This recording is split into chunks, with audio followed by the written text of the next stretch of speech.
In the Sky Bet Championship, the sky is blue. We'll be covering Coventry no more. Super Frank, Super City, secure promotion at Blackburn thanks to Bobby's big helmet. Beneath them, Saints and Millwall in thrall, while a Malander Bolunder stops Borough plundering all three at Ipswich. And at the bottom, Leicester failed the Pompey test. Almost all she wrote for Rowett's Foxes. Oxford, they lost. A massive midweek looms large. All that and plenty more on this week's Not the Top 20 podcast Championship Review of the Weekend, sponsored by Sky Bet and the Sky Bet EFL Building Foundations Fund. Oxford, they lost. And that's all we get in your lovely poem. Also, why did you say about Bobby Thomas's helmet? Bobby is slang for policemen. They wear helmets. It was really a header, nice. Bobby's helmet. Yeah, I mean it's good. Yeah, he scored the goal that promoted Coventry City. He did, mate. They were playing Blackburn on Friday night, and Rovers played pretty well in the game. Alabiosu, who's their very fun right back, had a very fun Alabiosu game. Lots of thrust down the right-hand side, and indeed, when Rovers took the lead early in the second half, it was Alabiosu providing thrust, actually coming in off the right-hand side. His shot deflected into the path of Marishta, who's another favourite Rovers player of ours, and he finished. And then Coventry got serious because we knew they were going to win promotion, but they drew at home to Sheffield Wednesday in the previous game. Fine, we'll give you that one. Losing at Blackburn, though, let's not do that. So they dialed up one of their most repeatable and effective goal-scoring moves. It was a ball from the right, Radoni attacking it, header off the post. Okay, that one hasn't worked. What else have we got? Let's dial up a set-piece goal. They have scored more of those than anyone else in the league. Bobby Thomas heading home. And then, George, the team's kind of just played out the draw for the last 10 minutes of the game, which I must admit felt a bit weird, but fine, let's not go into it too deep because mainly we want to talk about Coventry City being promoted to the Premier League and what an unbelievable journey those fans have been on.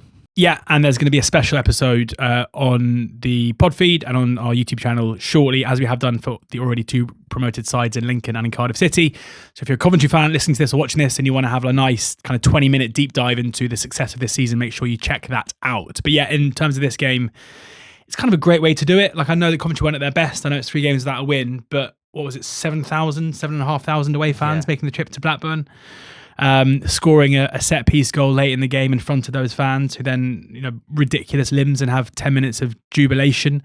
You mentioned there that they played it out, and it's understandable. I think for both teams, losing this game from that moment would have been a total disaster, so it's not a huge surprise that happened. And, Bobby Thomas being the goal scorer is fitting because he's been a big player for them this season. He's been a huge player for them in the last few seasons, and what has been a period of Coventry City's history where they've been incredibly progressive pretty consistently, apart from a blip at the beginning of last season. But at every time they've nearly succeeded, whether in playoffs or in the FA Cups, they've suffered immense heartbreak. And that is, yes, this is a fan base that have seen their team go from the depths of the EFL to now being back in the Premier League, where of course their fans think they belong. And those of us who are in our mid-30s grew up with Coventry City being a top flight mainstay, and it's great to see them back there. But this hasn't been plain sailing. They've had many, since the promotion to the Championship, have many frustrating days and days where it felt like it might not happen, losing playoff finals, semi-finals, FA Cup semi-finals.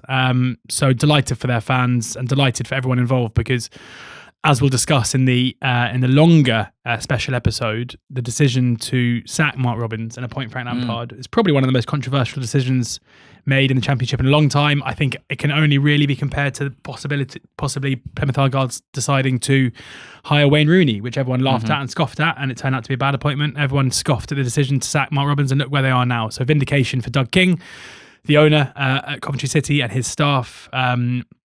Brilliant recruitment, a group of players now who have either progressed under the two managers or they've recruited incredibly well to raise the level of the squad. And delighted for them and their fans that they're going to be playing Premier League football next season, and we'll miss them. Yeah, we definitely will. It's been a absolute pleasure covering Coventry City.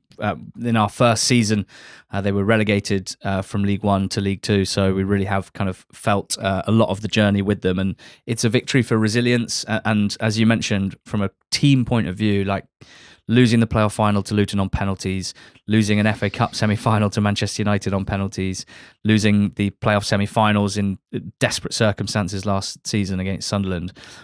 But the resilience shown has been incredibly notable, even during a bad patch midway through this season. And that matches the resilience that the fans showed. Like, all fans of all clubs show a lot for their club and show up for their club and support their club through thick and thin. But there was a lot of thin, and I'm not just talking about on the pitch, but 2 years playing at St Andrews in Birmingham, not in Coventry, playing at Northampton at Sixfields, not in Coventry.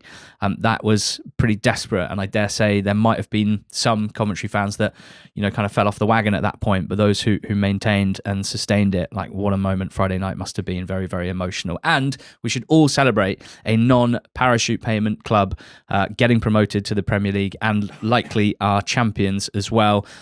Being in the Championship without parachute payments is like starting a 100-metre race on the start line with 3 or 4 guys 10 or maybe 20 metres in front of you and starting the race. And Coventry have won that race in those circumstances. It is quite remarkable, and it doesn't happen very often. And Eamon on NTT20 squad just put a message in on Friday saying, I think from a neutral's point of view as well, this gives a lot of hope to everyone, because this is a promotion or 3 promotions now, built on incremental improvement every season, built on good recruitment, good player trading. That is selling players as well as buying players, slowly building and improving. It hasn't been, they had lost in the playoff semi-final. The next year they finished 9th. That wasn't the start of a decline. It was just a season to consolidate and bed in a new group of players, and then they went again. So really, really pleased for everyone involved. It's really important to point that out as well, because we talk about the parachute payments, and the best way to bridge that gap is to sell players. Like we saw Sunderland in terms of the players that they sold,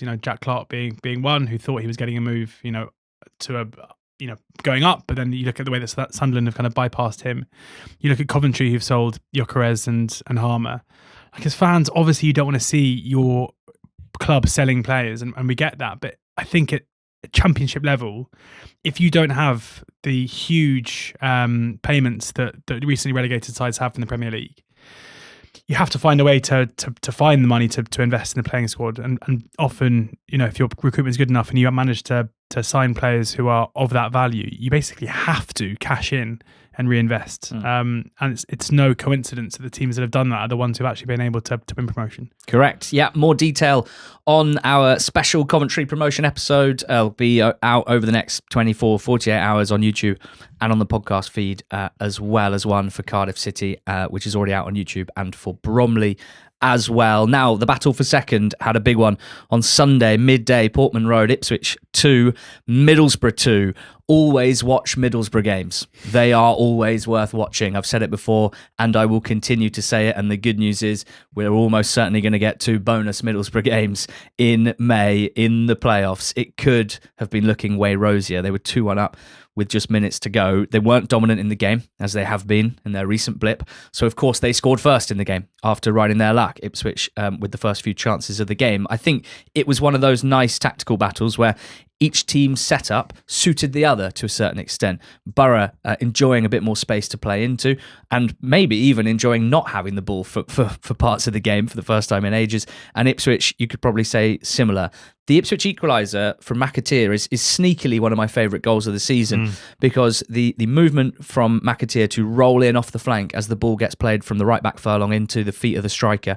The touch from Athon is an absolute joke into McAteer's path, and the strike on his left foot, his weaker left foot, is also an absolute joke, speeding into the bottom corner. That is weak foot ball striking on kind of Kevin De Bruyne levels, I think. And McAteer's had a lot of questions about the price tag, and that was a big goal. Now, Conway put Borough 2-1 up in the second half. Him and Strelak both scoring in this game, having been somewhat maligned in front of goal. I think it's fair to say over the last couple of months, both enjoying a bit more space inside the box, which they haven't had given the way teams have been playing against them, and Borough's own style at home recently, both getting nice poachers goals. And they could have extended the lead at 2-1. They had the momentum, they had their tails up, but they didn't get that third goal. And in the end, it's a penalty. It's a controversial penalty, a lot of debate, a lot of disagreement on NTT20 squad. Malanda is the wrong side of Hurst, and the ball is played across, and Hurst, if he's going to run onto it, is going to have a close range tap in, but Hurst probably isn't going to get the ball. Malanda takes a chance and puts his right arm round Hurst and his left arm round Hurst, and Hurst, feeling the contact and probably realising he's not going to get there, flings himself to the floor. Now, a lot of people saying never a pen, a lot of people saying obviously a pen. For what it's worth, my take is Malanda took a massive risk and made a foul. and it's a foul that you sometimes get away with, and he didn't get away with it, and Hurst wasn't getting there. And I think that doesn't mean it's not a foul because Hurst wasn't getting there. It actually just makes it even worse what Malanda did, because it means he took a calculated risk in a split second that backfired in every possible way, because it wasn't the case that he had to do it or Hurst was going to score. I think it was a pen, and I think it was the right decision, and 2-2. Yeah, it's one of those where if you're sitting saying it's definitely not a penalty, then I think you're wrong. If you're sitting there saying it's definitely a penalty, then I think you're wrong. Love that. It's not. It's a really stupid decision that Malanda's made. Once a penalty is given, it's not the wrong decision. It's just he has had to make the call, a judgment call based on the decision he's been forced to make. It kind of reminds me a little bit of the Ogilvy red card, where like it's not always set in stone.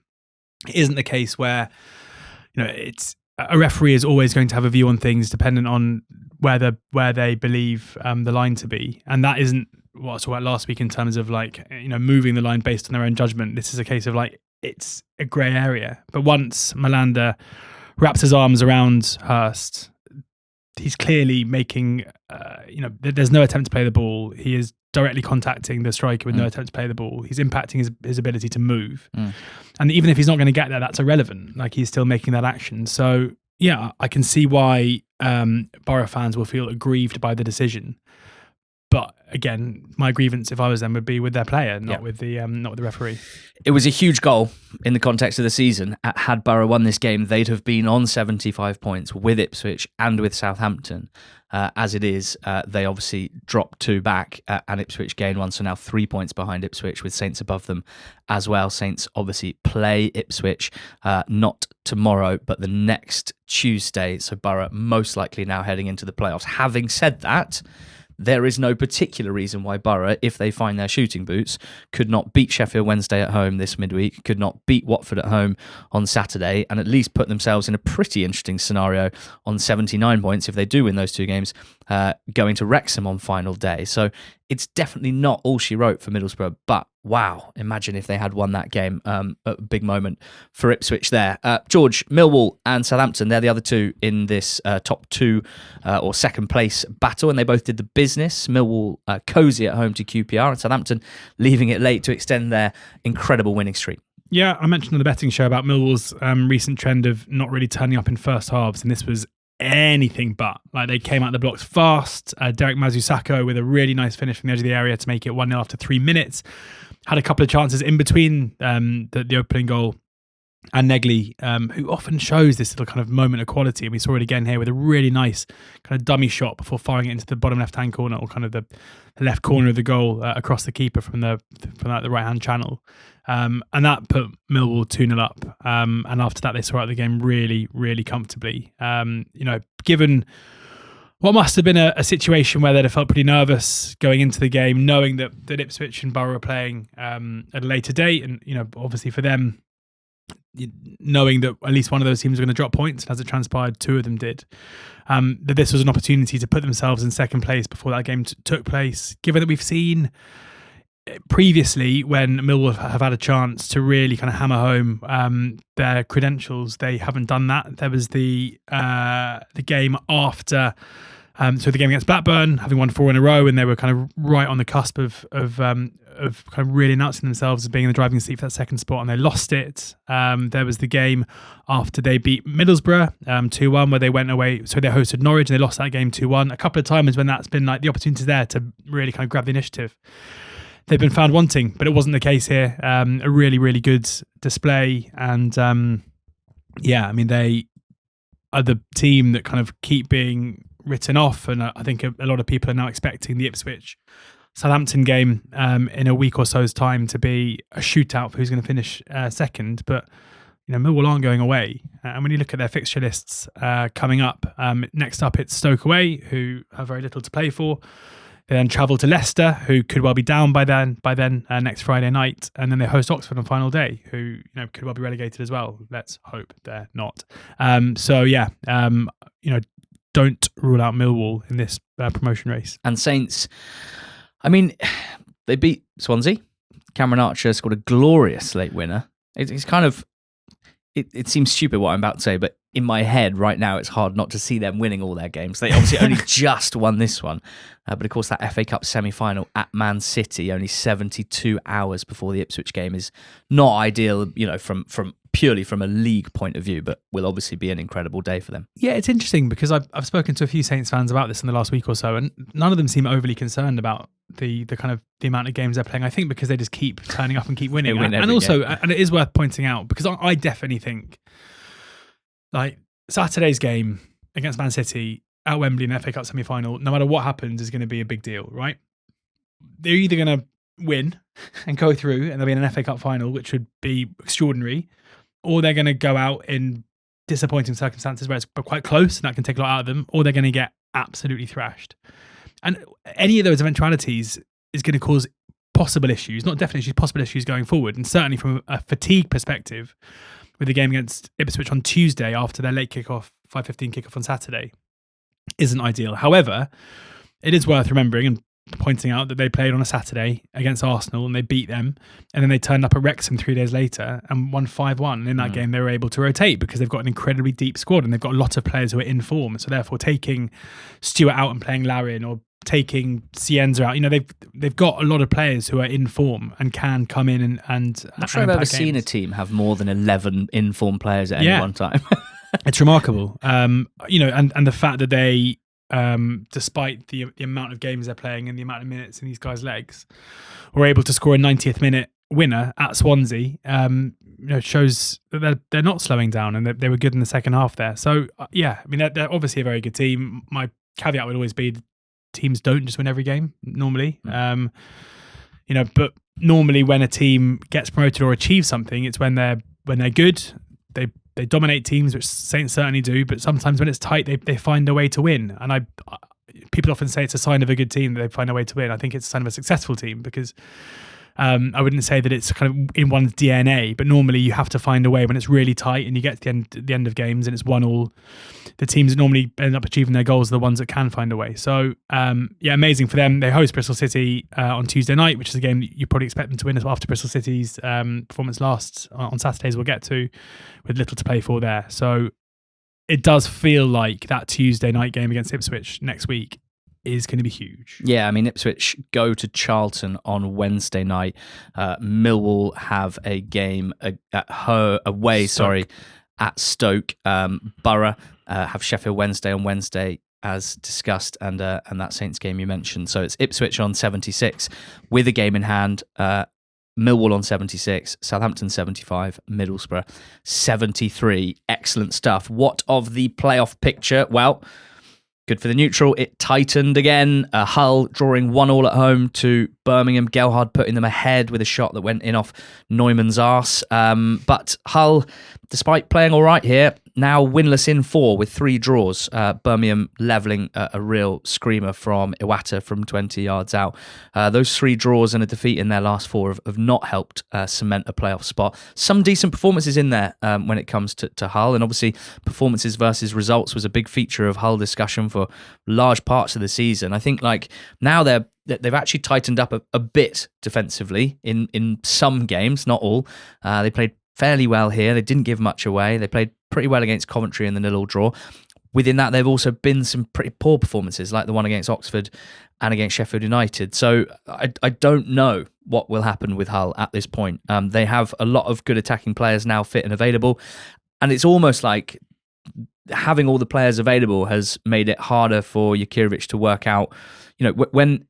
When you have scarcity, you kind of don't really have any options. And there was a period of time where McBurney and Joseph and Gelhardt basically seemed like the only fit attacking players, and they ended up developing quite a good relationship with nice skill sets complementing each other. Now add Balumi to the mix, and Liam Miller's been in and out as well. Almost feels like they're struggling to work out the best way to play Balumi and Gelhardt in particular. Leicester away tomorrow night for them feels like the game. It feels like a game. Any game against Leicester, as Portsmouth showed, we'll get onto. You just don't worry about your performance. Just stay in it, and you will probably win in the second half. I mean, there's a very, I know a lot of people listening or watching aren't interested in betting, but betting odds are always interesting to my mind, because we as football fans can be incredibly biased in terms of our opinions, and we can be very, very have recency bias or way over index on certain things that aren't actually that relevant. And I reckon, understandably, there'll be Hull fans going into Tuesday night's games thinking, well, this is a game that we're massive favourites for and we should win it. Bookies have, like Sky Bet, have Leicester even money favourites to win the game. Wow. So a 50% chance that Leicester win it, and have Hull at 12-5. So the perception with the betting markets that are pretty efficient, obviously not totally efficient, and that maybe Leicester go off 2-1 on the night, but like right now suggests that Hull are unlikely to win this game and probably only have a 50% chance of getting anything out of it. And if that is the case, and if that does come to pass, then it's going to be, they're going to be looking at Wrexham, who travel to Oxford. They're going to be looking at Derby, who travel to Norwich. And if either of those two teams win, then Hull could find themselves out of the top 6 on Tuesday night. Yeah, Wrexham, they got closer. They're 2 points back now. They beat Stoke by 2 goals to 0 at home. They needed this fixture, to be honest, because it was always seemed likely that they would win. Stoke in such bad nick at the moment. And Wrexham definitely needed that, as they hadn't won their previous 3 games. 2-0 win, 2 goals within 2 or 3 minutes of each other in the first half. There probably isn't really an easier way of being 2-0 up than scoring direct from a corner, Thomason flying it over the keeper and into the far corner, and then within 2 minutes a long ball forward which goes to the centre-back. He tries to head it back to the keeper, doesn't put enough on it, and Windass runs onto it, scores 1-1. 2-0, cosy win. Cisse hit the bar late for Stoke, but the game was done really pretty early on. I do note that Wrexham have dropped Arthur Okonkwo for Danny Ward, which is an interesting Wrexham subplot, one that I know that Okonkwo has had maybe a couple of flaps recently and a couple of disappointing games, but to me, like, very clearly the more reliable and the shot stopper with the higher ceiling between him and Ward. And I dare say if Ward played as many games as Okonkwo this season, he'd have had as many, or rather probably more errors than Okonkwo did, without being able to make some of the saves that Okonkwo does. So from my point of view, that is a really surprising move from Phil Parkinson. But Phil Parkinson's won 3 straight promotions with this Wrexham team. What do you know? No one's ever done that before in English football, so I should probably pipe down. Derby also got closer to Hull. They are 3 points back, 1 behind Wrexham. They did the business at home to Oxford. George, give me the Derby point of view first, and then we can pay off the playoff picture. Then we can get into the relegation battle and an Oxford POV. Yeah, a really good goal to take the lead from the best player on the pitch in Burnell, who Jayden Burnell, he was stepping up in Adjumang's absence. Nothing banal about Burnell. Nice wordplay. He was really good. Play. He was probably, he's definitely the best player on the pitch in the first half. Wing play, very direct, and he basically scampered onto a loose ball from an Oxford long throw and ran the length of the pitch before firing it through Miles Pat-Harris's legs. Kind of one of those nice finishes where you cut back onto your right foot and then hit it in the near post, kind of sending everyone for a hot dog. And he was lively throughout. And Derby were by far the better team in the first half. Sammy Smodics made one really good defensive contribution where Miles Pat-Harris, who isn't the fastest, but got in behind and was through 1-on-1 and kind of cut in front of Smodics onto his favoured right foot to try and pull the trigger. And as he did so, Smodics was then got back and made a sliding tackle to prevent him getting the shot away, which I was surprised when it was him. I kind of forgot that Bobby Clark was injured and kind of assumed it was him until he got up and it was Smodics. Well done, Smod. Yeah, and then second half, Oxford had a few chances that they weren't able to put away. Mark Harris right at the death with one that just went wide. Smodics had a decent opportunity with 10 or so minutes to go that was saved. It wasn't a great game. Derby will feel like they managed it pretty well, or without being at their best. Oxford probably feel like they could and should have taken one of the opportunities that was presented to them. Yunus Konak with one where he should have squared it to John, who was just inside, but instead fired over the bar. Kind of a real moment where it's a player that hasn't had many situations in the final third and kind of made the wrong decision, and then poor execution too. So yeah, with Hull dropping points and Wrexham getting a win, this was imperative that Derby held on to this. Had Harris's chance late on, found the back of the net, we'd be talking now about a 2-horse race, I think, for that 6th spot. Yeah, and all 3 of these teams away from home in midweek, so big challenges ahead. You'd have thought there'll be some big swings in midweek. Hull are at Leicester, Wrexham are at Oxford, and Derby are at Norwich.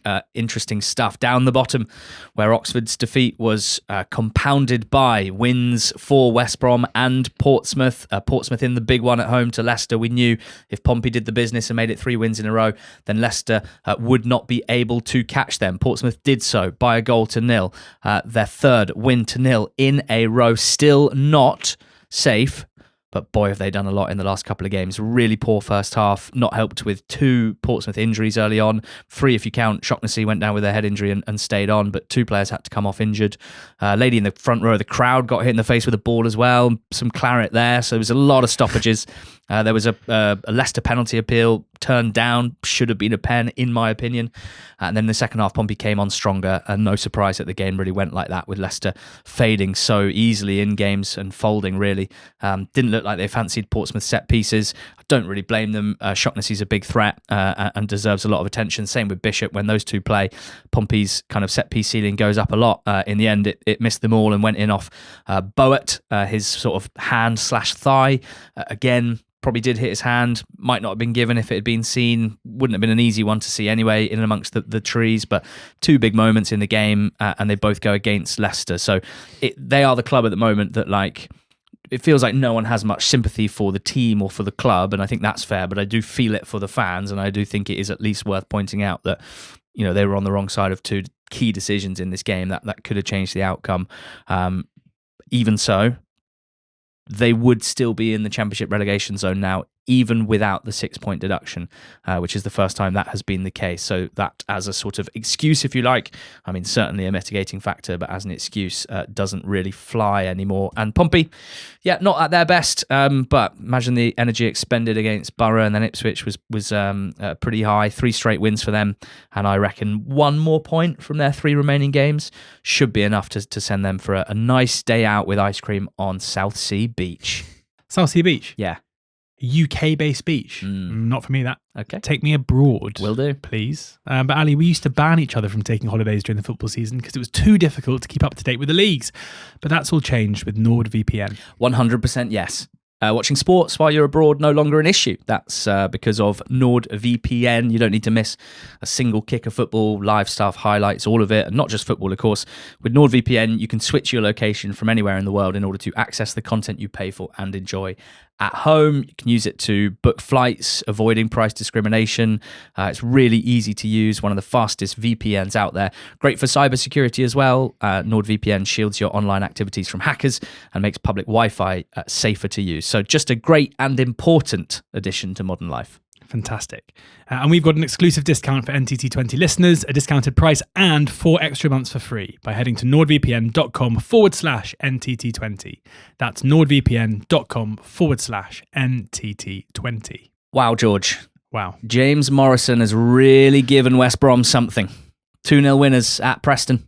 Yeah, when you were talking about Leicester there a second ago, I thought how, you know, given that they're now in the relegation zone without the deduction, how, like, you know, that should have been a moment when those points came off to kind of really unify them. And we're sitting here now, you know, at the time of recording on Monday afternoon, early afternoon. We don't know yet what's going to happen with West Bromwich Albion, but there seems to be an assumption that something is probably going to come in the next week or so. And it really felt like West Brom, you know, off the back of 3 consecutive draws, but under James Morrison playing way better than they were previously, under Eric Ramsey, or even in the, you know, the infancy of Morrison's reign as caretaker manager. They turned up here, and from the word go, it felt like they were a side who were determined not to let whatever punishment is thrown their way define their season. And it seems like they did use it to really kind of as an inspiration and a means by which to find a performance that meant that they won this game pretty cosily. Josh Maggio with a really nice finish for the first goal. Daryl DK, who's obviously not played very much football for the last couple of seasons, came off the bench with 20 or so minutes to go for Hegber. Go on, Daryl. Fired a nice finish to make it 2-0. Preston had a kind of funny game where they didn't create much, but they did hit the woodwork twice. Once through Osmajic right to the death, and once at 1-0 through Brad Potts.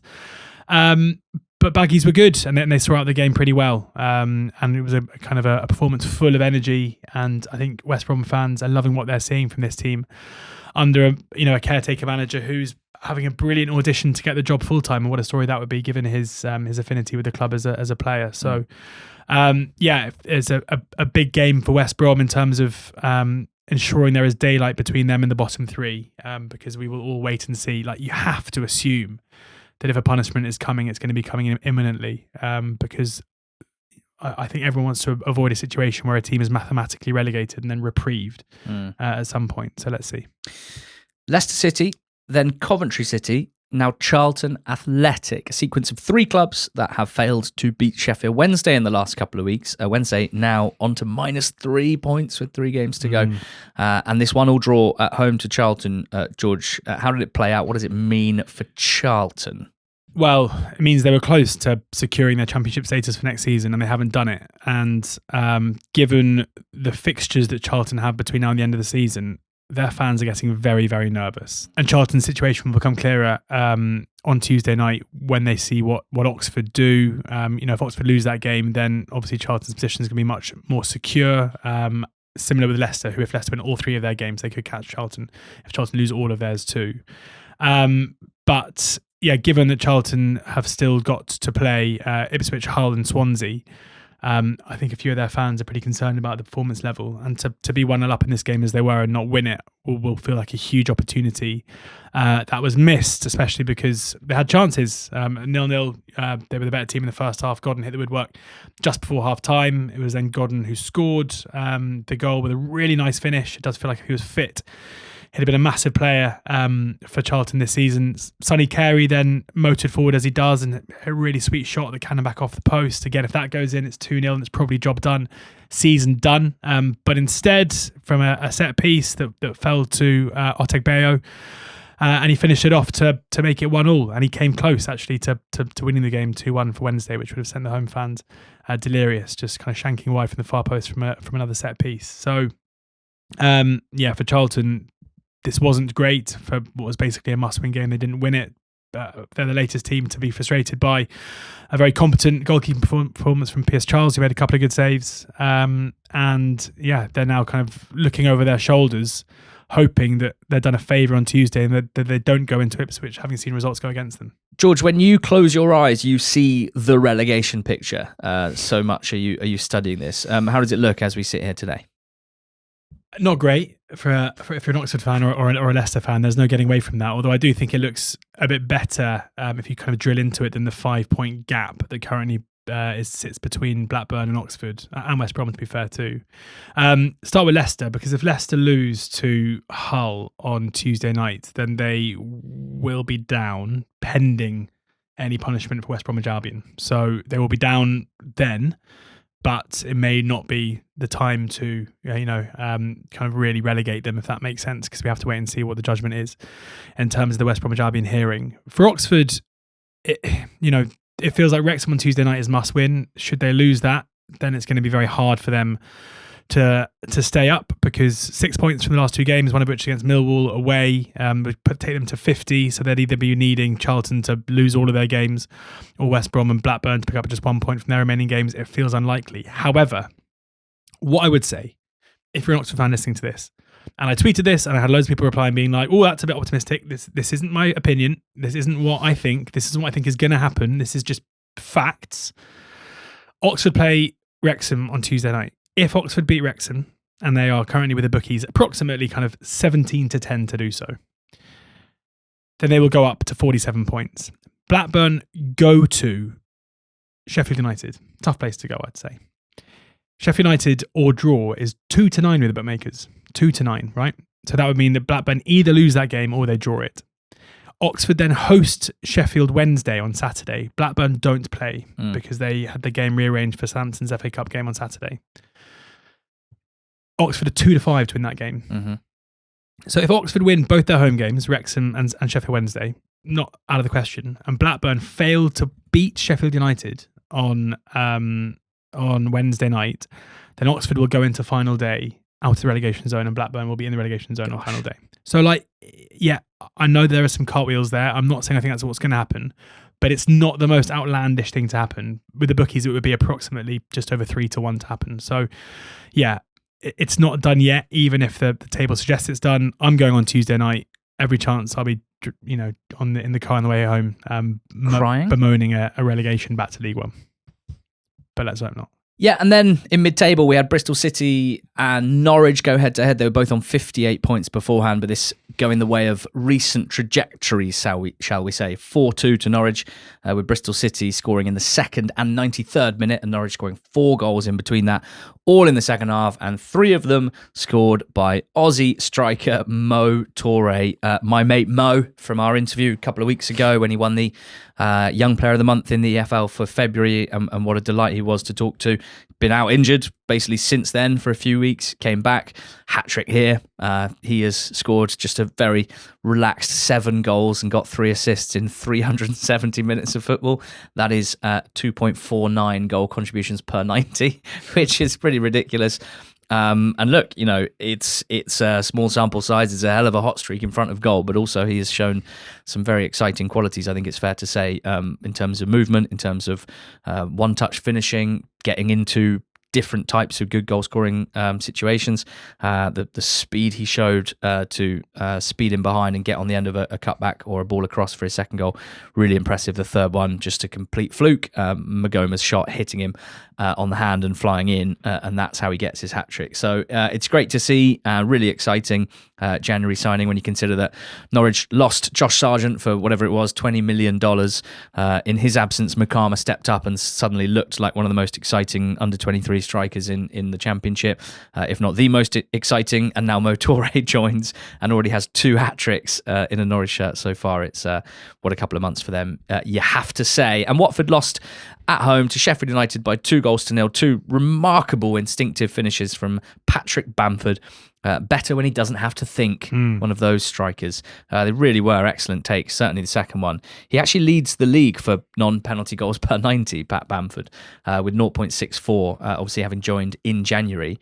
We've joked a lot over the years about Chris Wilder's obsession with signing more strikers in January. January strikers. This one has been absolute class. Of that, there has been, there really is no debate. They've done really well out of that. So is Bamford. So at Watford, things kind of stink again. Seems very clear that the massive culture reset is needed, and probably doesn't seem very imminent under this ownership group and those running the club. Ed Still is making the same noises as most previous managers, including Chris Wilder himself, of course, who was in the opposition dugout, about the sort of forces, if you like, that make it hard for a manager to succeed at Watford, that seem to seep into players' motivation and their professionalism, and therefore, of course, their performance and their consistency on the pitch. And we will wait and see what happens with Watford this summer, but they are drifting down into 14th now. 5 teams on 57 from 12th to 17th. Big round of fixtures in midweek, and guess what? We will be covering them on a special episode of Under the Lights. That is our subscriber-only podcast for paid subscribers of NTT20.com. We do them all season, but they hit a bit differently when the matches are this significant. Midweek, there is an array of games in the Championship, in League One, and a couple in League Two as well. And George and Matt will be breaking them down on Under the Lights on Thursday. You can listen to all subscriber-only podcasts on Spotify and other podcast platforms, and it is not difficult to set up. So if previously you thought, I don't want to listen to bonus podcasts through Substack, scrap that. You can listen to them wherever you're listening to this. So do join NTT20.com if you'd like to hear that special podcast in midweek. Cheers. Go well.